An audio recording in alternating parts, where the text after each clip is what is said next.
Bienvenidos y bienvenidas a esta nueva experiencia académica, donde vamos a poder compartir la materia, la asignatura de la maestría en psicopedagogía, titulada Psicopedagogía de los procesos cognitivos. De verdad que para mí es un placer el poder compartir con ustedes este periodo académico y de esta manera poder evidenciar la importancia que tiene el área psicopedagógica en la formación de los niños, niñas, jóvenes y adolescentes que asisten a las diversas escuelas e instituciones educativas de nuestro país. Les saluda cordialmente Ferney Sánchez y como les decía, pues vamos a estar compartiendo durante este periodo académico psicopedagogía de los procesos cognitivos. Vamos a dar inicio entonces en la mañana de hoy con lo que está correlacionado a la primera área del contenido pautado para esta cátedra. ¿Ok? Igualito, pues las puedo hacer llegar a través de sus correos respectivos y a través de la plataforma de la materia respectiva. Vamos a empezar con que la unidad de psicopedagogía abarca un contexto bien importante e interesante dentro del currículo básico nacional.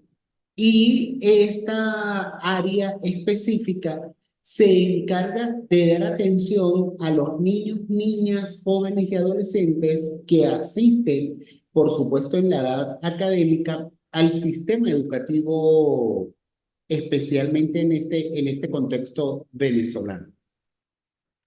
Podemos ver acá en la lámina cómo este nuevo modelo pedagógico abarca las teorías de aprendizaje.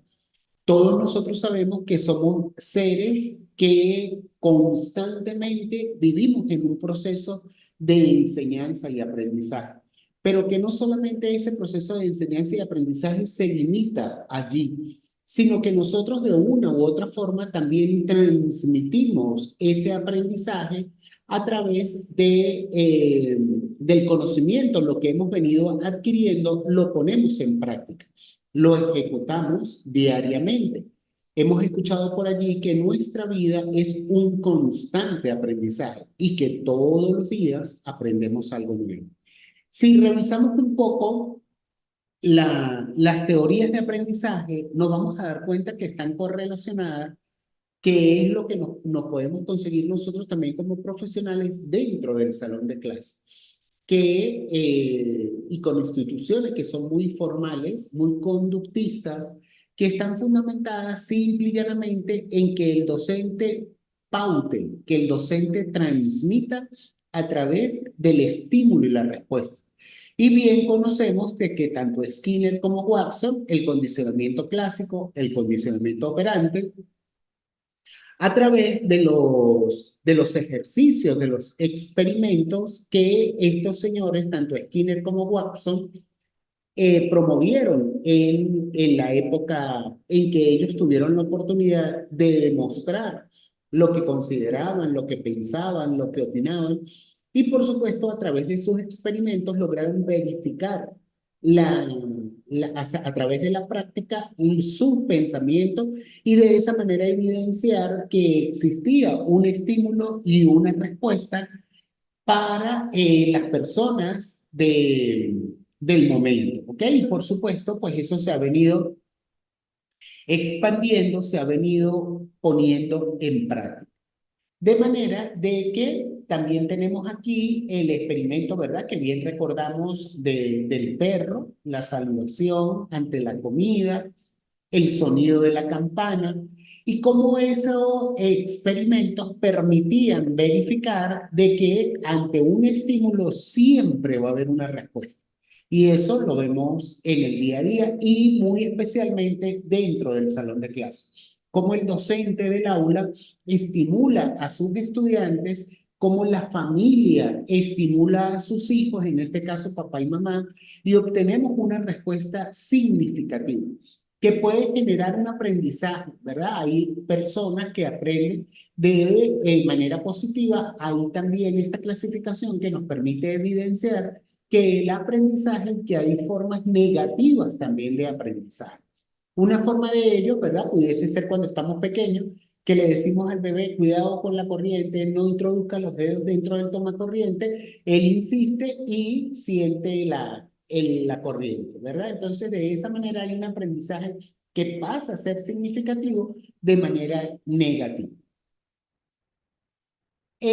Otra forma u otra teoría relacionada con el proceso de aprendizaje es la social, que pertenece a Albert Bandura junto con Vygotsky a partir del año 1977. Este autor, específicamente Albert Bandura, correlaciona el contexto social, cómo incide de manera positiva, de manera negativa en el individuo, para que se dé ese proceso de enseñanza-aprendizaje, que por supuesto viene concatenado, bien unificado y va a hacer que el individuo aprenda. No es lo mismo, ¿verdad?, que nosotros estemos en un salón de clase con ciertas características, con buena luz natural, buena luz artificial, si está haciendo mucho calor, pues con un aire acondicionado o un buen ventilador, de manera que el proceso de enseñanza y aprendizaje incida de manera positiva en los estudiantes. Y Albert Bandura nos ejemplifica cómo la parte social incide en el proceso de aprendizaje y en el desarrollo evolutivo del hombre, del individuo como tal. ¿Ok? Tenemos también la teoría de la psicolingüística, que es una teoría mucho más reciente y que si nosotros la llevamos al proceso de nuestra realidad hoy en día, engloba el ser, el hacer, el conocer y el convivir de nuestros estudiantes. Como yo como docente y específicamente desde el área psicopedagógica, debo evidenciar de que estos cuatro elementos indispensables, el ser, el hacer, el conocer y el convivir, me van a permitir a mí poder tener dentro del salón de clase un niño, una niña, un individuo mucho más activo, mucho más participativo de ese proceso de enseñanza y aprendizaje. Y que yo como docente, específicamente en el área de la psicopedagogía, debo velar para que estos elementos sean asertivos, sean activos en el escolar que asiste al área de la psicopedagogía. Para nosotros es bien claro y debe ser una constante, perdón, el hecho de que los niños y las niñas que asisten al aula integrada, al aula psicopedagógica, vienen de un contexto en el cual yo como psicopedagogo debo tener muy claro. Es un contexto de la familia y debo revisar si esa familia es operativa o es no operativa. Y desde mi perspectiva como psicopedagogo, pues entonces debo, en la manera de lo posible, de incidir para que esa familia tenga una intervención positiva en el proceso de enseñanza y aprendizaje de ese escolar. También está claro, ¿verdad?, que nosotros como psicopedagogos debemos tener una relación estrecha con el docente del aula regular. Porque nuestro estudiante que asiste al aula integrada, que asiste al aula psicopedagógica, es matrícula también de un grado específico de nuestro sistema educativo. Y por ende, yo como psicopedagogo debo tener una excelente correlación laboral con el docente del aula regular. Otra teoría de aprendizaje u otras teorías de aprendizaje están relacionadas con el conductismo, con el cognitivismo, con el humanismo y el constructivismo, ¿verdad? Hemos escuchado que las cuatro, en este caso, deberíamos como docentes aplicar un poquito de cada uno. Es necesario que mantengamos un orden dentro del salón de clase, un orden en el aula psicopedagógica, ¿verdad? Que tiende a ser conductista, las filas o las mesas sillas en este instante, de manera de que haya un orden y el orden es importante también. Ese orden lo relacionamos mucho con el área conductista. El cognitivismo es el proceso de cómo yo como docente, como facilitador, puedo esperar que los escolares, los niños, las niñas, las personas que están dentro del salón de clase puedan desarrollar su forma de cómo aprender y cómo transmitir ese conocimiento. El humanismo, todos nosotros sabemos que es vital. No podemos olvidar bajo ninguna circunstancia que estamos trabajando con seres humanos, con personas que sienten, que padecen, que sufren, que viven en un contexto social, visto desde la teoría de Bandura, y que son individuos que están inmersos en el contexto educativo. Por ende, yo como docente, que también soy un ser humano, que también siento, que también padezco, que también vivo, que también me enfermo, que también soy participante de un contexto social general, hace que ese niño, esa niña que asiste al aula del aula psicopedagógica o al aula regular, es un ser vivo, es un ser humano y que por ende va a presentar características que no necesariamente nacieron con él o con ella, sino que la han ido adquiriendo por su contexto social, por su contexto familiar.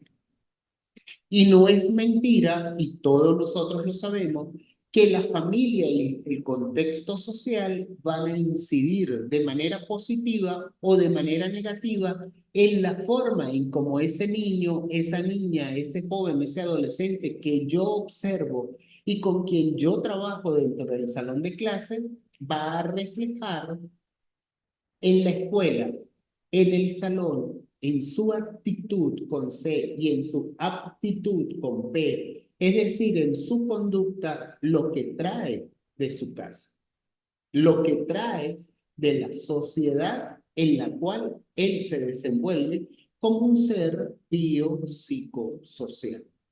Y es por ello que yo como psicopedagogo, que yo como docente del aula integrada, debo necesariamente entender cuáles son las condiciones de ese niño, de esa niña, de ese joven, de ese adolescente, para poder empoderarse y poder desarrollar el proceso de enseñanza y aprendizaje de manera significativa. Si yo me olvido que estoy trabajando con seres humanos, al igual que yo, definitivamente la misión y la visión están contrarias. Es una contrariedad de mi existencia y de mi profesionalismo.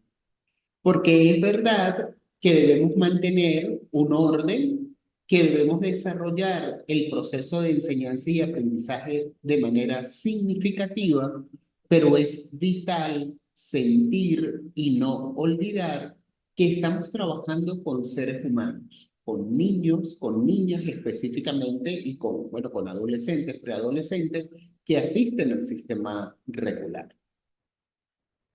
¿Cómo lo vamos a hacer? Y es otra forma, es otra teoría de aprendizaje, que es el constructivismo, que no es más que el hacer haciendo. Aprendemos a caminar caminando, aprendemos a montar bicicleta cayéndonos, montándonos en la bicicleta, pedaleando.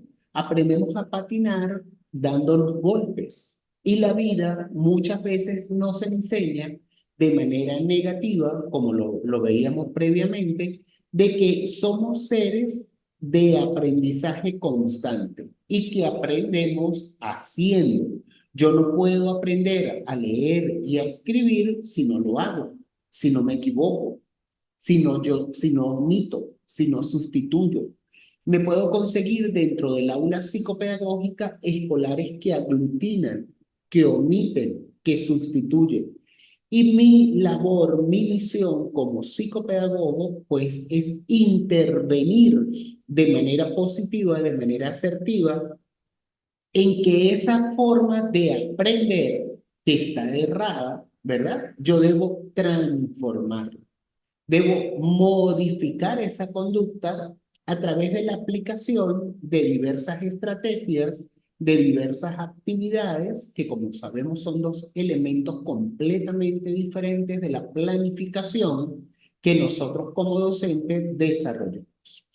Entonces yo, desde la visión constructista, debo transmitir a ese niño, a esa niña, a aprender, y ese aprender con H intermedia, de empoderarse del conocimiento, de que lo que yo como docente necesito que ese niño o esa niña pueda aprender para toda su vida.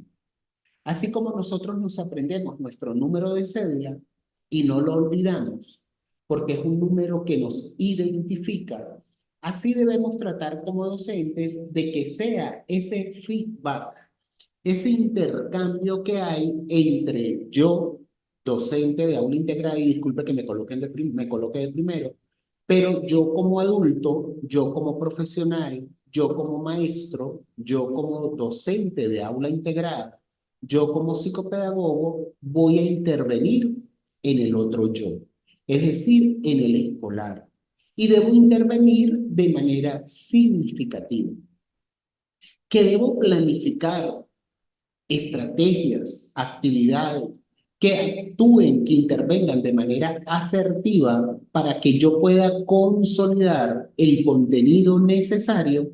Sí, debo diseñar estrategias, actividades diversas, diferentes para cada escolar, porque como lo veíamos anteriormente, cada uno de ellos es completamente diferente. Cada uno de ellos es un humano, una persona con características en ciertos momentos similares a su edad, a su desarrollo podoestatural, pero no debemos olvidar que son seres holísticos, que son seres integrales y por ende son seres individuales. Y yo como docente, para consolidar ese proceso de enseñanza y aprendizaje, debo de hacerlo a través de la individualidad. Quizás un niño es más visual, otro es más auditivo, otro es más kinestésico. Quizás con uno debo sentarme a su lado para poder transmitir lo que quiero enseñarle. Quizás el otro simplemente con una sutil explicación adquiere el proceso de enseñanza y aprendizaje.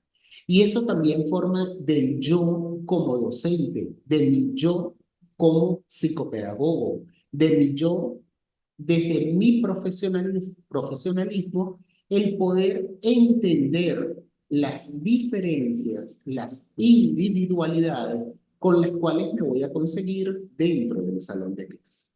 Y de esa manera poder construir, de esa manera poder moldear bajo el respeto, bajo la tolerancia, bajo la igualdad, bajo la inclusión, a ese niño, a esa niña, a ese joven, a ese adolescente, que en este momento de mi vida es parte de mi responsabilidad porque es mi matrícula dentro del aula integral. Entonces, el ser psicopedagogo y el poder accionar bajo las diversas teorías de aprendizaje es poder unificar criterios e identificarme yo con cada una de las diversas teorías, de manera de poder accionar, de poder aplicar, de poder desarrollarlas dentro de mi espacio educativo. Y de esa manera también poder entonces ayudar en la medida de lo posible a ese niño, a esa niña que presenta omisiones, sustitución, aglutinamiento, que el papá o la mamá me dicen constantemente que ese niño no sirve, que ese niño no quiere aprender, que lo comparamos con el hermano mayor o el intermedio o el menor, porque él sí aprendió y este, que es mi estudiante en este momento, es otra persona, es otro individuo que va a aprender de manera diferente a sus hermanos y a la visión que quizás papá y mamá tengan. Y por supuesto, yo también como profesional de la psicopedagogía debo tener consciente, debo tener claridad que no hay un diagnóstico previo que me indique que ese escolar presenta una discapacidad o que presenta una dificultad específica de aprendizaje y eso, pues, bueno, ustedes lo deben conocer muy bien, incluso muchísimo mejor que yo. Cuando hablamos de una dificultad específica de aprendizaje y cuando hablamos de una dificultad general de aprendizaje.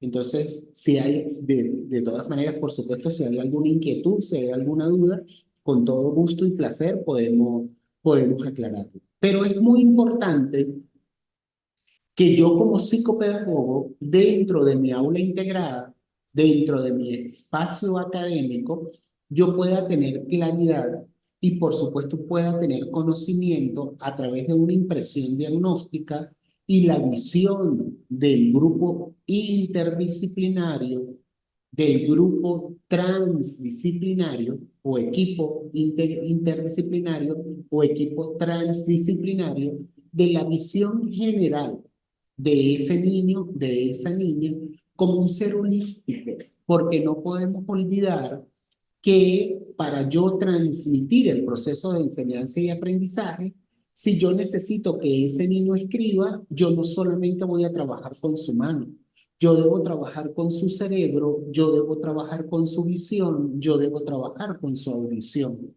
De manera que lo que yo quiero que ese niño, esa niña me exprese, me dibuje, me grafique en el papel, yo necesito de todos los sentidos para que él lo pueda hacer. Entonces, si yo como docente voy a transmitir un mensaje, yo no puedo cortar, ¿verdad? Solamente las manos para que el niño escriba. No, porque el niño es un ser integral, es un ser holístico, es un ser único en su individualidad. Y por eso, desde esa visión, yo como psicopedagogo voy a trabajarlo para que de él o ella pueda empoderarse de manera asertiva, sin olvidar que estoy trabajando con un ser individual, con un ser humano que es completamente diferente a los otros 8, 9, 10, 20 escolares que yo pueda tener como matrícula del aula psicopedagógica. En este mismo orden de ideas, el aprendizaje significativo, que de una u otra manera hemos venido conversando desde el principio de la clase, el aprendizaje significativo es, digamos, el epicentro, mi objetivo general como psicopedagogo. Es lo que yo deseo consolidar en ese escolar.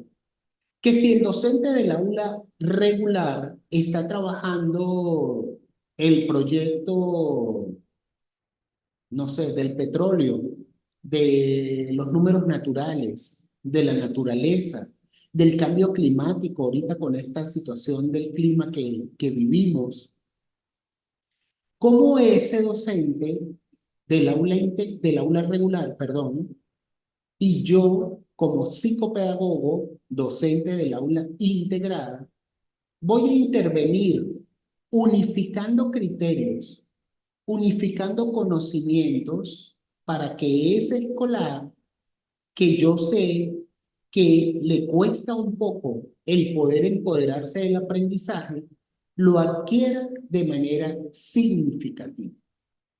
¿Y qué es un aprendizaje significativo? Que quede marcado, que sea una huella indeleble para el resto de su vida. Que él pueda aprender que si hablamos del petróleo, que lo extraemos de la tierra, ese proceso tan vital, cómo se desarrolla, cómo se ejecuta, que es un proceso de exportación que Venezuela, bendito Dios, cuenta con un determinado número en el subsuelo, que tenemos estados en el país que son productores de petróleo, que existe la OPEP, que hubo un presidente venezolano, el señor Carlos Andrés Pérez, que nacionalizó la industria del petróleo, y lo puedo hacer a través de diversas estrategias, de una exposición, de un video, de una lectura, de un film 66, y a través de la actividad que yo voy a desarrollar en clase, yo voy a lograr y voy a consolidar que ese escolar se empodere de manera significativa del contenido que estoy ejecutando a través del proyecto escolar.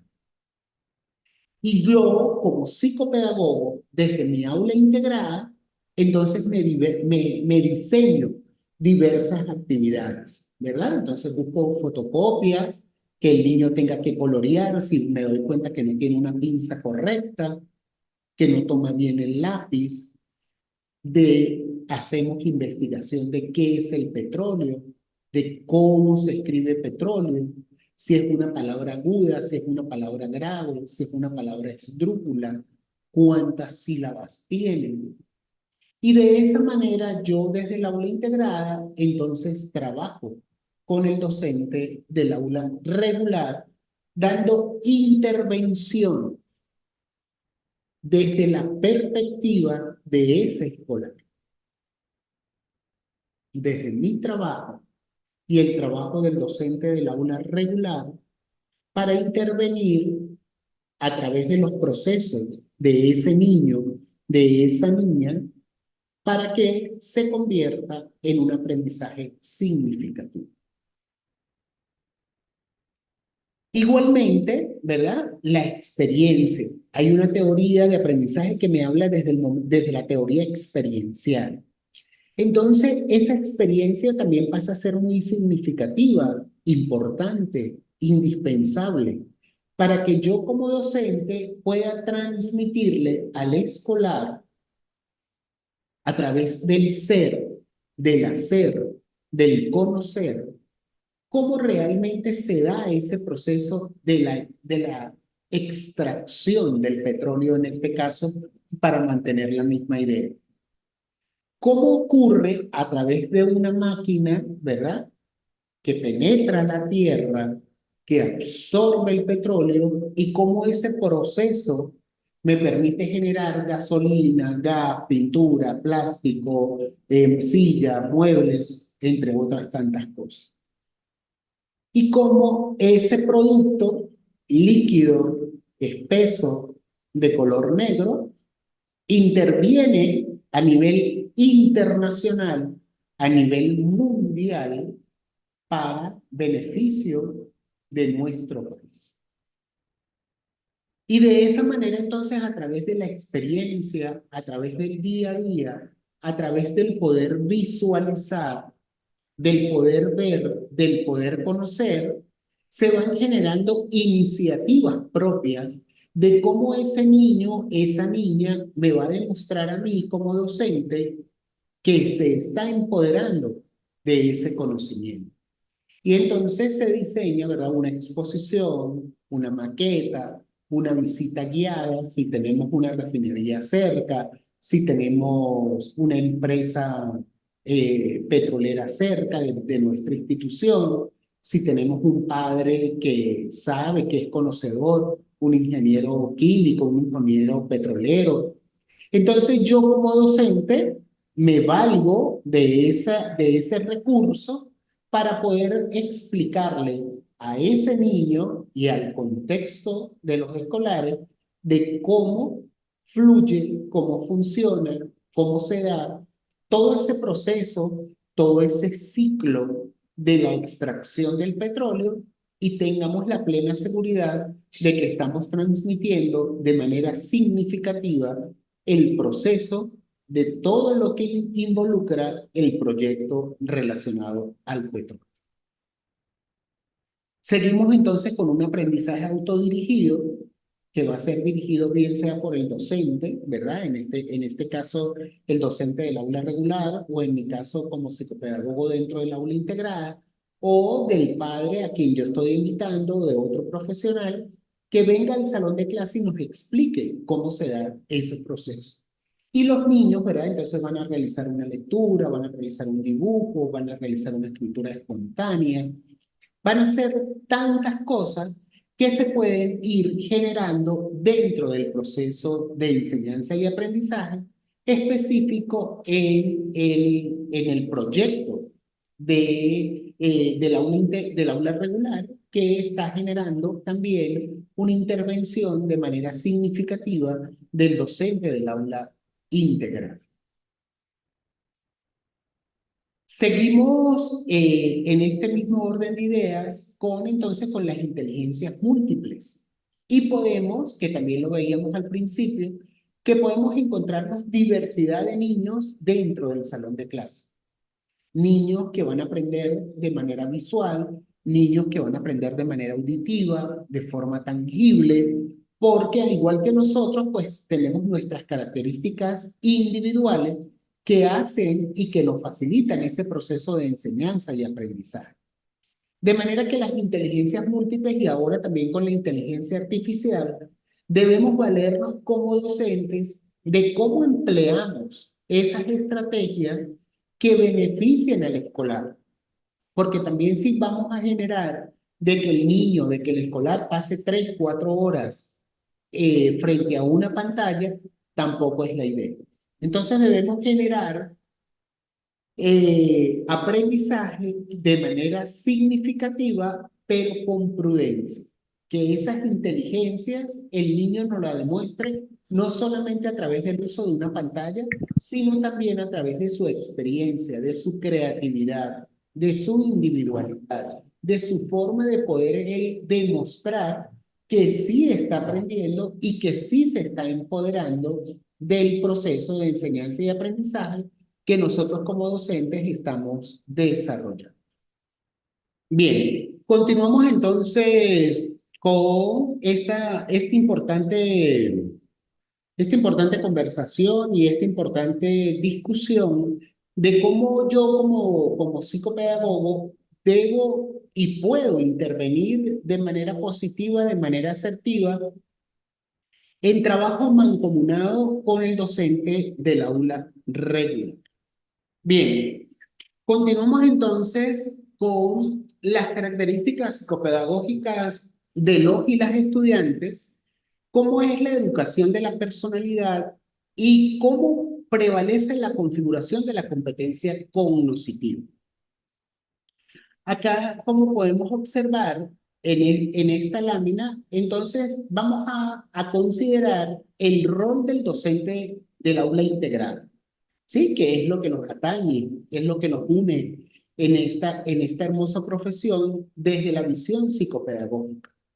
Como yo como docente del aula integrada, como lo conversábamos en la lámina previamente, debo intervenir de manera asertiva sin olvidar que estoy trabajando con seres humanos y que son niños y niñas a quienes debo tomar en consideración su individualidad, su forma de aprender y lo que interviene, bien sea de manera positiva o de manera negativa, en ese individuo.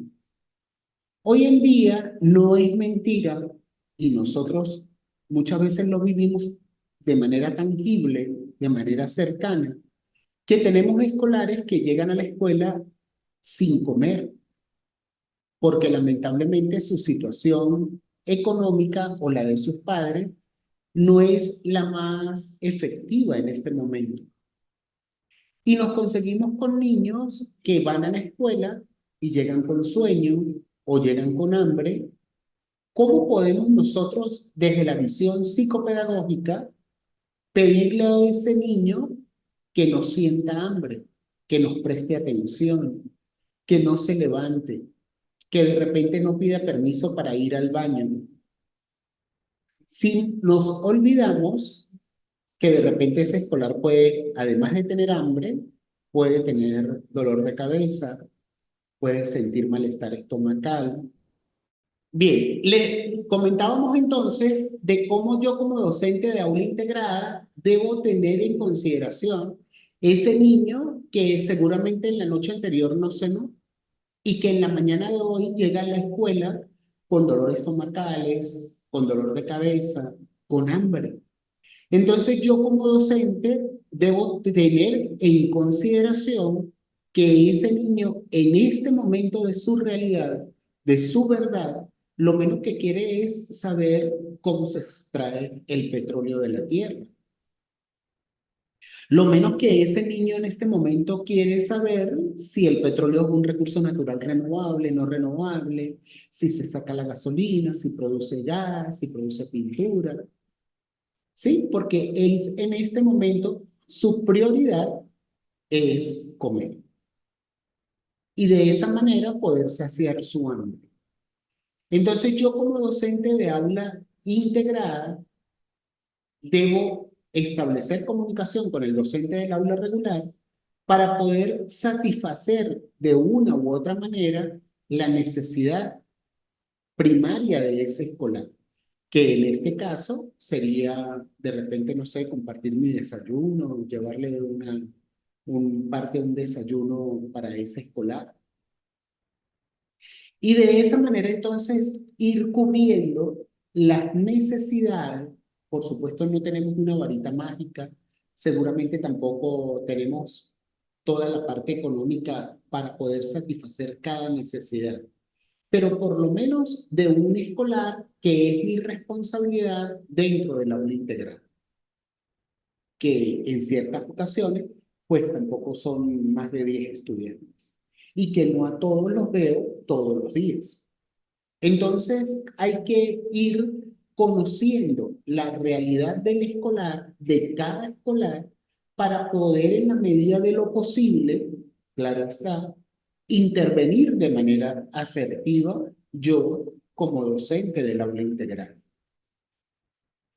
Conocer la matrícula del aula atendida en el aula integrada, ¿verdad? Todos nosotros sabemos que hacemos un diagnóstico cuando empieza el año escolar y que es en función al diagnóstico del docente del aula regular que me lo va a facilitar. Entonces yo como docente del aula integrada voy a seleccionar la matrícula con la cual voy a trabajar y que por supuesto esa matrícula puede migrar.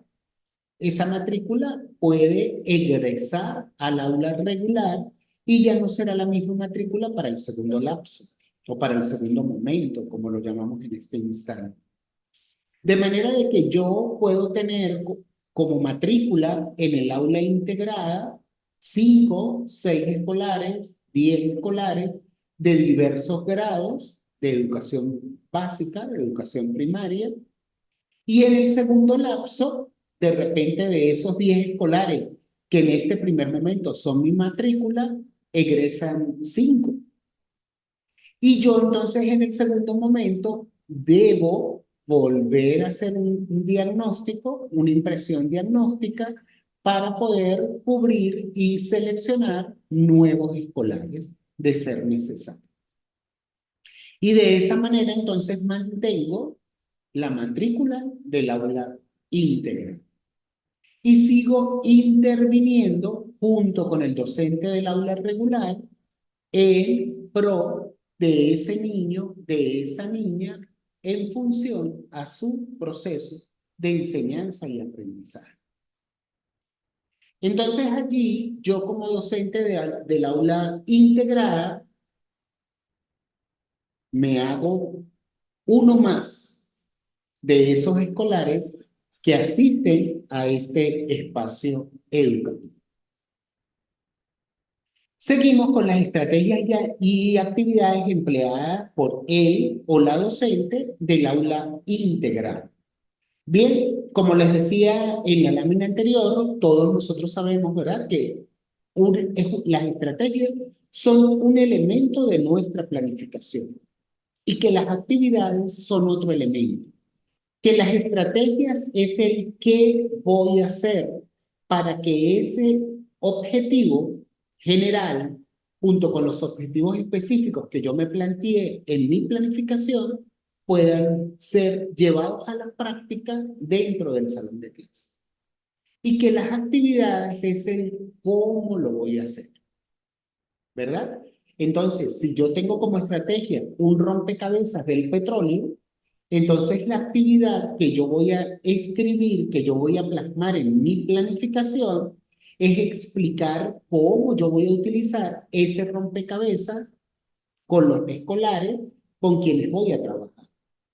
Entonces, si yo tengo dos escolares del mismo grado que trabajan en el mismo proyecto, entonces yo se les enseñará a través del rompecabezas, trabajar en la motricidad fina, la atención, la concentración. El niño junto con el otro compañero o compañera armarán el rompecabezas del petróleo. Y en función a ese armar que ellos van a complementar, el docente del aula integrada explicará la temática relacionada al petróleo. Y de esa manera, entonces, estoy contribuyendo a cómo, desde el aula integrada, al trabajo de mi compañera, de mi compañero del aula regular. Si esos dos niños que yo tengo en el aula integrada estudian tercer grado, el docente del aula regular debe estar trabajando el proyecto del petróleo junto con los demás niños que asisten al salón de tercer grado. De manera de que, en igualdad de condiciones, dos niños que son mi matrícula en el aula integrada y los otros restantes escolares, 18, 20, el número determinado que asiste, debe estar trabajando simultáneamente el mismo proyecto. Y de esa manera, entonces, yo como docente, como psicopedagogo del aula integrada, estoy trabajando en función a mis necesidades e intereses como profesional, fundamentado en las necesidades e intereses de esos dos escolares. Porque es que esos dos escolares que yo tengo como matrícula del aula integrada, entonces necesitan trabajar atención, concentración, memoria inmediata y memoria inmediata. Entonces, así yo poder trabajar estos cuatro elementos con el rompecabezas. Yo trabajo lectura, trabajo escritura espontánea con el hecho de armar el rompecabezas después de la explicación. Bien, la actitud del docente del aula integrada frente a la actitud del escolar. Es muy importante que yo no siempre me ponga de tú a tú con el escolar, ¿sí? Porque a veces, pues nosotros también, al igual que en casa, debe prevalecer el binomio autoridad-afecto. El hecho de que yo quiera o tenga un afecto directo con un escolar, ¿verdad? No quiere decir que no haya autoridad. O quiere decir que yo voy a aceptar de que ese niño o esa niña no traiga las tareas, no trabaje o tenga una mala actitud dentro del aula integral. No. Si hay esa autoridad afecto, tanto para ese escolar, tiene que ser en igualdad de condiciones con todos los escolares. Bien, de manera de evitar las preferencias, ¿sí? Entre un escolar y otro. Así, de esa manera, yo poder equilibrar el trabajo que también se está haciendo en el aula regular. Y si yo me doy cuenta como psicopedagogo, ¿verdad? Porque han habido ciertas discusiones correlacionadas si el niño, si el escolar que presenta problemas de conducta debe asistir al aula integrada o no. Y es muy importante poder entender de que si el docente del aula integrada no tiene conocimiento sobre cómo trabajar las diversas conductas rechazadas o no operativas del escolar dentro del aula integrada, es importante que busque ayuda del profesional orientador de la conducta, del psicólogo. De esa manera poder entonces trabajar mancomunadamente junto con los padres, porque seguramente esa conducta es repetitiva en casa y el niño la trae de casa. Entonces, es muy importante trabajar con los padres, con el psicólogo, con el orientador de la conducta, estas conductas que son conductas socialmente rechazadas en el contexto académico. Y poder entonces evidenciar y a través de la aplicación de estrategias y actividades, poder disminuir o poder eliminar la conducta en esa escuela. ¿Bien? Y de esa manera, por supuesto, pues entonces la actitud del docente y la actitud del escolar van a estar equilibradas. Y va a haber un trato respetuoso desde el docente hacia el escolar y del escolar hacia el docente. Bien, y por supuesto, pues también vamos a intervenir en casa. De manera de que si ese niño está acostumbrado a establecer berrinche a una determinada hora, porque no hay un determinado programa, porque no hay una determinada merienda, porque no hay una determinada chuchería, entonces intervenimos de que no necesariamente todos los días tiene que ver a la misma hora el mismo programa, la misma comida, la misma chuchería. Bien, y eso lo podemos hacer a través de la aplicación de diversas estrategias. Firmamos un contrato, llenamos un cuadrito con caritas felices, con caritas tristes en la nevera, en la habitación del niño.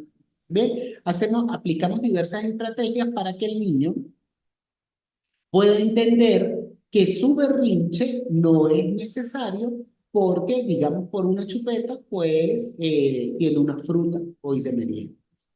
Y de esa manera entonces vamos intercalando, vamos intercambiando el recurso que en este instante sería la comida, sería la chuchería, sería la fruta, sería un pedazo de pan, para poder evitar el berrinche que el niño nos está acostumbrado o que está asumiendo constantemente como conducta socialmente rechazada. ¿Ok? El negociar. Vamos a negociar con ese escolar y de ser necesario podemos establecer un contrato. Ok, hacemos un contrato por escrito, lo firmamos, tanto el escolar como el papá, la mamá o en este caso los docentes, y vamos a negociar lo que el docente requiere o necesita que ese escolar consolide. Bien, si el escolar entonces, como con el caso del berrinche, el niño quiere una chupeta a las 3 de la tarde, pero sabemos de que la chupeta no es 100% favorable por la cantidad de colorante, por la cantidad de azúcar, por el chicle que le puede producir caries en sus dientes, en fin. Entonces yo por esa chupeta lo voy a sustituir por una fruta, que es mucho más natural, que tiene de repente azúcar, pero no es tan dañina para el organismo, en fin. Y lo vamos a dejar por escrito. Ok, la chupeta va a ser de repente el día jueves, pero vas a comer fruta, vas a comer un trozo de pan, vas a comer un ponqué, vas a comer otro elemento, otro alimento que sustituya el azúcar y dulce y la chupeta común. Y eso lo vamos a hacer entonces a través de un contrato, de un convenio, en el cual podemos negociar con la finalidad de poder consolidar las competencias. Que ese niño, ¿verdad? Si por ejemplo le estamos enseñando a multiplicar, entonces, bueno, cuando te aprendas la tabla del 2 a través de las diversas estrategias que yo como docente puedo aplicar para enseñar la tabla del 2 tu premio va a ser una fruta.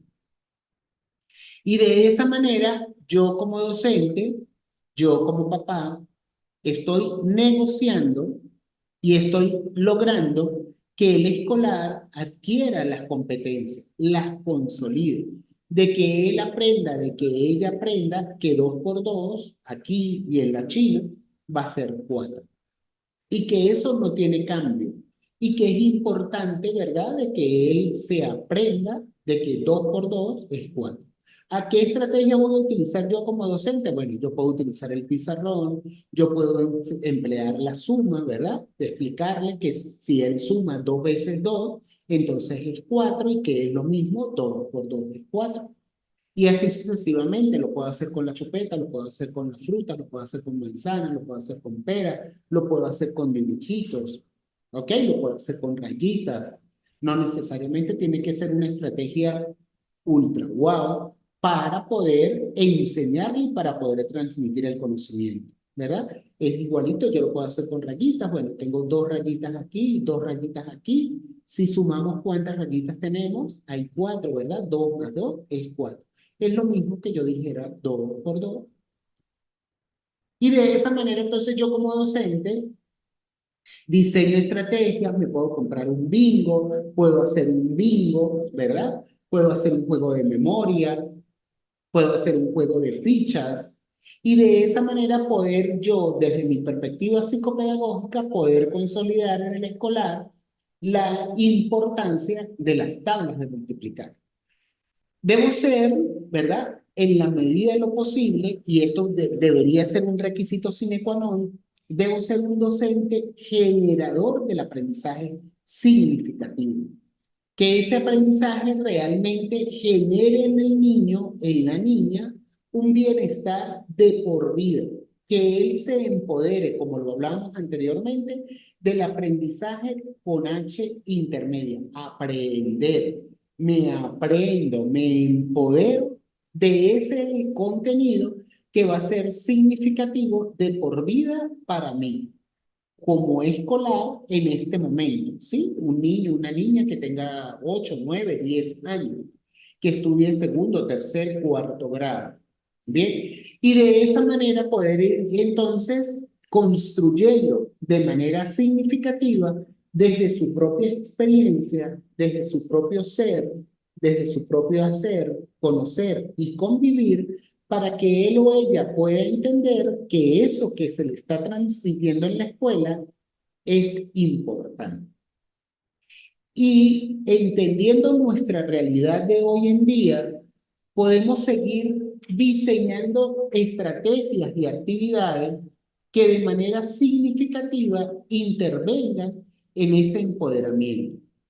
¿Sí? Porque si asistimos a la escuela durante 2 o 3 días a la semana, podemos nosotros como docentes también desde nuestra realidad, el poder intercambiar estrategias y actividades que sean realmente significativas para el escolar. ¿Cuál es la enseñanza y el aprendizaje visto desde la percepción psicopedagógica? Ventajas y desventajas de la relación con los tipos de conocimientos y contenidos, ¿sí? Y vamos a tener la relación de los objetivos desde el aula regular hasta el aula integral. Estos títulos que ustedes pueden ver en las láminas es los contenidos que nos pide la primera unidad temática de esta materia. ¿Ok? Entonces, el siguiente contenido es la enseñanza-aprendizaje visto desde la percepción psicopedagógica, ventajas y desventajas de la relación con los tipos de conocimientos y contenidos. Por supuesto, ya lo hemos hablado, ¿verdad? Los conocimientos que se generan desde la individualidad del escolar y desde mis necesidades e intereses como docentes. Bien, y los contenidos, lo que está pautado. Si mantenemos el proyecto del petróleo, entonces es porque ese proyecto que yo estoy desarrollando es un contenido que me pide el diseño del currículo básico nacional. ¿Verdad? Y a través de ese contenido o de ese proyecto del petróleo, entonces yo puedo trabajar matemáticas, yo puedo trabajar castellano, yo puedo trabajar atención, yo puedo trabajar concentración, ¿verdad? Yo puedo trabajar matemáticas a través, bueno, vamos a sumar cuántos barriles de petróleo se generaron hoy en el país, en Venezuela. Si los multiplicamos, ¿cuántos barriles de petróleo estamos exportando? Si trabajamos división, ajá, entonces si yo necesito exportarle 1 millón de barriles de petróleo a 5 países, ¿cómo hago esa división? ¿Cuántos barriles de petróleo le corresponde a cada país? Si estoy obteniendo una ganancia, ¿qué dinero estoy obteniendo? ¿Cómo distribuye el gobierno esos beneficios económicos que se obtienen a través de la exportación del petróleo? Y así sucesivamente cada contenido que se trabaja en el aula integral, en el aula regular, perdón, y que yo lo voy a reforzar desde mi visión en el aula integral. Un tema que me pareció y que me parece bien importante es si debemos hablar y que es una realidad tangible en este momento dentro de las escuelas eh, públicas y también privadas, ¿ok? El proceso de integración o inclusión. ¿Debemos hablar de integración o de inclusión? ¿Y qué tantas alternativas de disposición hay del personal docente, del personal directivo, del personal de apoyo ante esta realidad? Del proceso de inclusión. Debemos hablar de inclusión y no de integración, ¿ok? Debemos hablar de inclusión porque la integración es un número más, es una matrícula más. La inclusión es el hacer partícipe a ese niño que presenta una determinada discapacidad, pero que está dentro del salón de clase, que está dentro del sistema educativo, porque tiene habilidades y destrezas que le permiten el poder estar. Entonces, si yo tengo un niño con síndrome de Down o con un niño con el trastorno del espectro autista dentro del salón de clase, es porque ese niño tiene habilidades y destrezas que están consolidadas y que le permiten empoderarse de manera asertiva del sistema del proceso de enseñanza y aprendizaje. ¿Ese niño o esa niña debe ser matrícula del aula integrada?